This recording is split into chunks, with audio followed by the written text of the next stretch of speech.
Histories is really popular and really successful at being accessible and getting kids really interested and engaged in the subject, and that's why we thought it would be a great combination of their approach to history and also our original objects which have the real people's stories attached to them.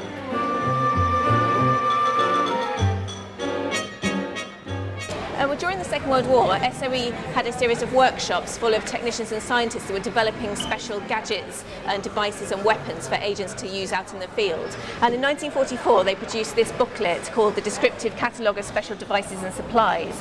And the book was basically, as it said, it was a catalogue, and it listed all of the various gadgets that they'd invented. It told you what they did, how they worked, and how they could be used out in the field.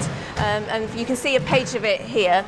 This page shows itching powder. They actually made canisters of itching powder that you could use, so you'd put these in somebody's uniform, which would cause a horrible rash and disrupt them and stop them from doing what they needed to do. They also made weapons for agents to use. One of them here is a sleeve gun, and as the name suggests, this worked because you would hide it in your coat sleeve. Another weapon was the thumb knife. Again, this was something that you could keep hidden in your clothing. It had a little sheath which you could perhaps sew into a jacket, the inside of a jacket or a pocket, and then quickly bring out, and again used as an assassination weapon. There's elements of spying which are about putting on a different personality, disguising yourself. I think those sort of things, hopefully have a real appeal to kids of all ages.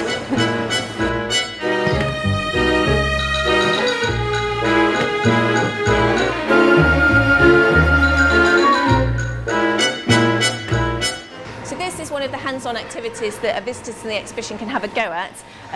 This is a bicycle which powers a radio. The idea behind this is that during the Second World War, SOE agents often had large wirelesses, radios, which they needed for communication, and they were powered by batteries. Often if they couldn't get access to electricity supplies, they needed to find other ways to power up their batteries.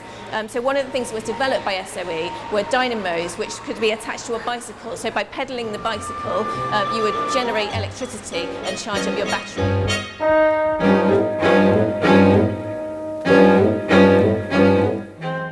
This is a camouflage oversuit or striptease suits. These are worn by SOE agents who are being parachuted into occupied territory, and on landing they'd have to try and bury the suits somewhere, and then they could just go about their business and stay dressed in their everyday civilian clothes.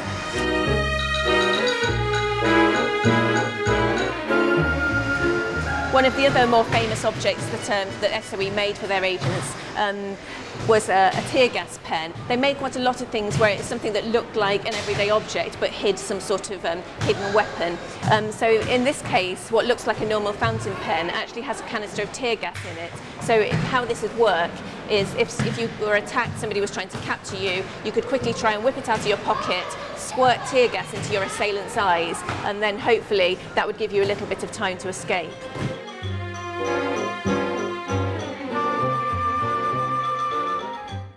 We hope that it's just going to inspire people to find out more and capture the imagination when looking at some of these really fascinating stories and the real people who did this incredibly dangerous work.